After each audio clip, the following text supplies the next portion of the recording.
Hello. হ্যাঁ, hello, নমস্কার। হ্যাঁ, নমস্কার। আপনি অ্যাডভোকেট বিধানবাবু বলছেন তো? হ্যাঁ, হ্যাঁ, আমি বিধান বিশ্বাস বলছি, বলুন।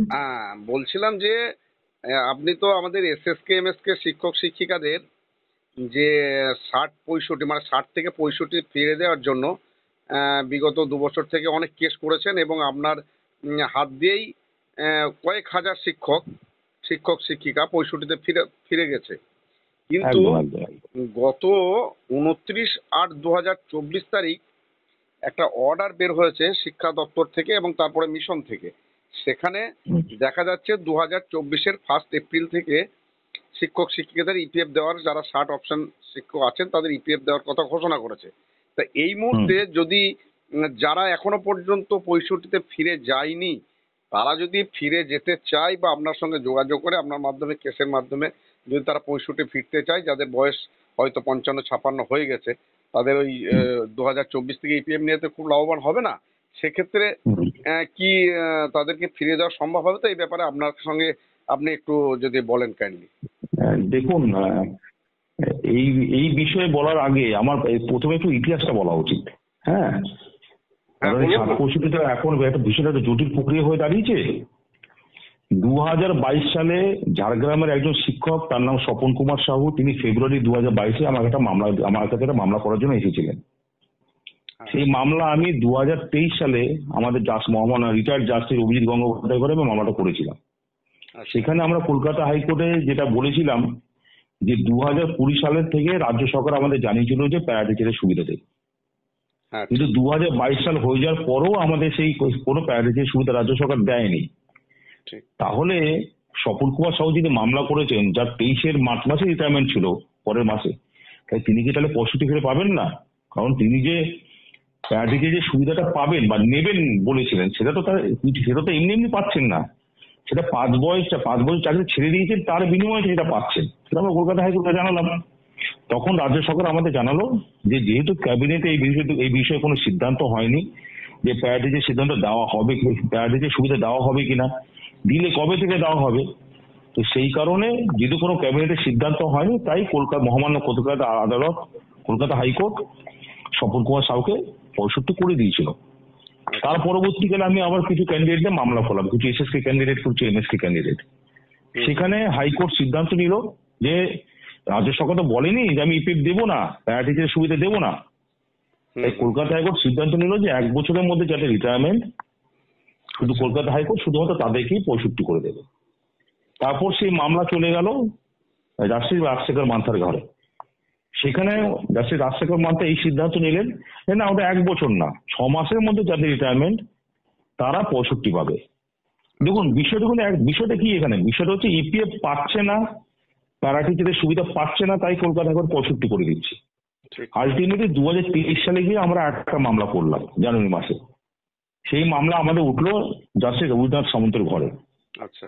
সেখানে রাজ্য সরকারের তরফ থেকে মিশন ডাইরেক্টর জানালো যে আমরা যতটুকু জানতে পেরেছি তাতে যারা সাথে আছে তারা 3 লক্ষর বেশি কিছু পাবে না এই মুহূর্তে দাঁড়িয়ে।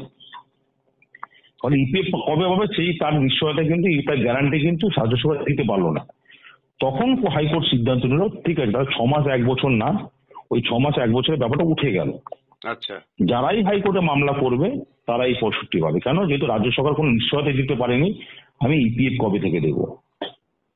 আচ্ছা। তারপরে আমি এইভাবে মামলা চলতে থাকলো, আমি বেশ কিছু ক্যান্ডিডেট আমার কাছে আসলো, আমি তাদেরকে 65 করে দিতে থাকলাম এবং দিয়েছি বেশ কিছু ক্যান্ডিডেটকে। হ্যাঁ, হ্যাঁ, অনেক। হ্যাঁ, অনেক। ঠিক।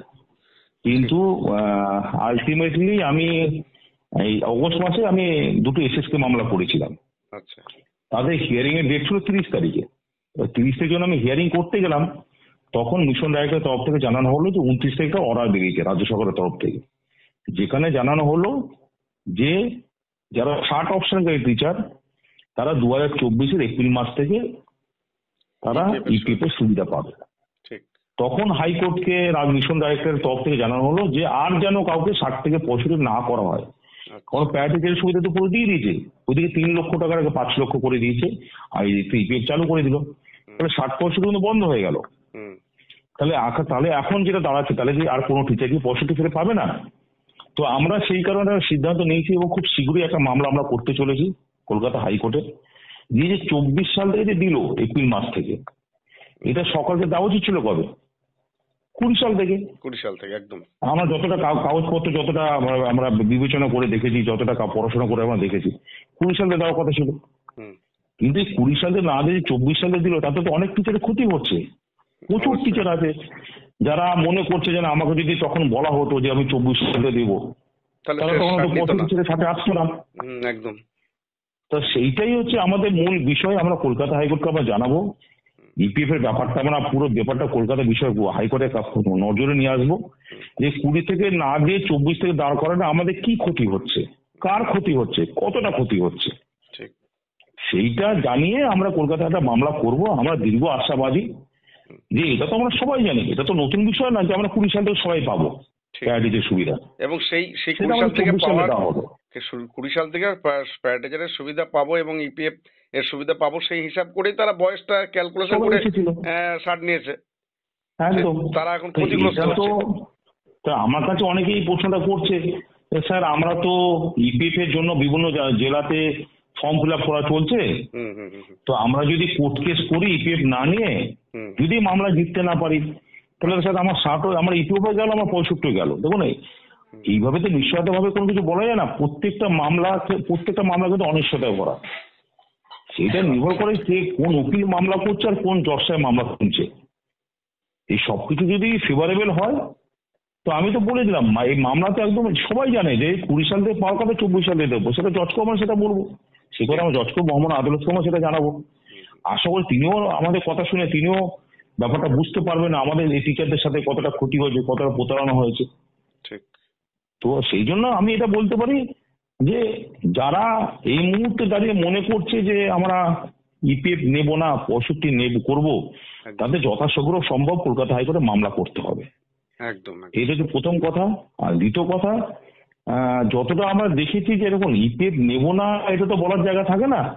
আমি যখন কাজ করছি আমি ইপিএফ নিতে বাধ্য, কিন্তু ইপিএফ না নিতে চাই না এই মর্মে যেন সবাই একটা দরখাস্ত যেন করে রাখে বিডিও সাহেবের কাছে যে আমি 20 সাল থেকে আমার দেওয়ার কথা ছিল, আমাকে 24 সালে দেওয়া হলো। তো এই যে আমাদের আর্থিক ক্ষতি হলো, সেই কারণে আমি ইপিএফ নেব না, এই বক্তব্য যেন সবাই যেন জানিয়ে রাখে।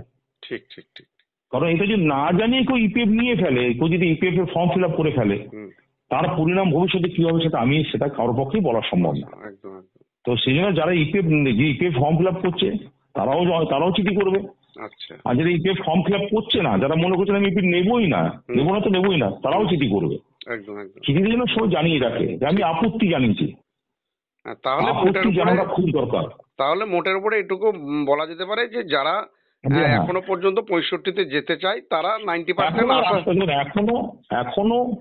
এখনো এই মুহূর্তে, দেখুন এটা তো বলা যাচ্ছে না, দেখুন এমনিতেই 4.5 বছর পেরিয়ে গেছে। এই প্যারা টিচার যারা 60 অপশন টিচার, তারা অপশন দিয়েছিল 2020 সালের ফেব্রুয়ারি।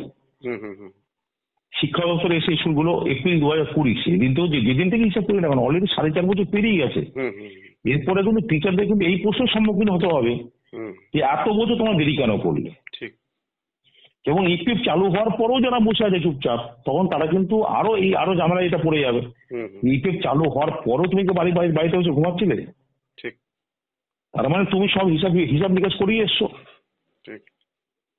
তখন কিন্তু ক্যান্ডিডেটদের পক্ষে বা উকিলদের পক্ষে এটা মুশকিল হয়ে যাবে ওই এক্সপ্লেনেশনটা দেওয়া যে কেন দেরি করছেন। যারা করার দেরি করবেন না, তড়িঘড়ি কেসটা করার জন্য তাদেরকে অবশ্যই এখন কারণ সামনে অক্টোবর মাস থেকে 1 মাসের জন্য হাইকোর্ট বন্ধ হয়ে যাবে।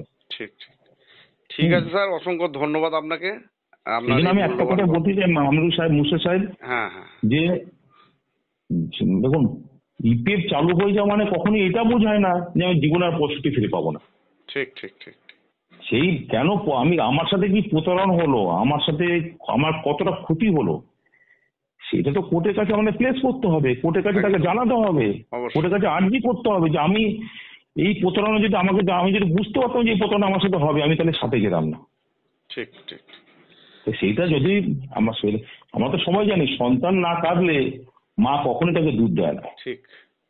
তো সেই সন্তানকে তো কাঁদতে হবে, কোর্টের কাছে তো আর্জি জানাতে হবে যে আমার সাথে কি প্রতারণা হয়েছে, আমার কতটা ক্ষতি হয়েছে, তুমি আমাকে রক্ষা করো। ঠিক সেটা ঠিক যারা আছে। করবে, যারা যাবে তারা পাবে, যারা যাবে না তারা পাবে না। ঠিক আছে, তো অসংখ্য সেটাই স্যার। ধন্যবাদ উকিল সাহেব, আপনাকে উকিল বাবু। থ্যাংক ইউ সাহেব, হ্যাঁ, থ্যাংক ইউ, আপনি থ্যাংক ইউ। আপনার এই বার্তা আমাদের আশা করছি আমাদের রাজ্যের অনেক শিক্ষক শিক্ষিকা আপনার এই বার্তার মাধ্যমে উপকৃত হবেন। আমি আপনার এই বার্তাটি রাজ্যের শিক্ষক শিক্ষিকার উদ্দেশ্যে আগামীকাল আমি সকলের উদ্দেশ্যে এটা আমি বার্তা হিসাবে পাঠিয়ে দেবো। ধন্যবাদ। Thank you sir, thank you, thank you. সবার ভালো হোক সেটাই তো চাই। Thank you sir.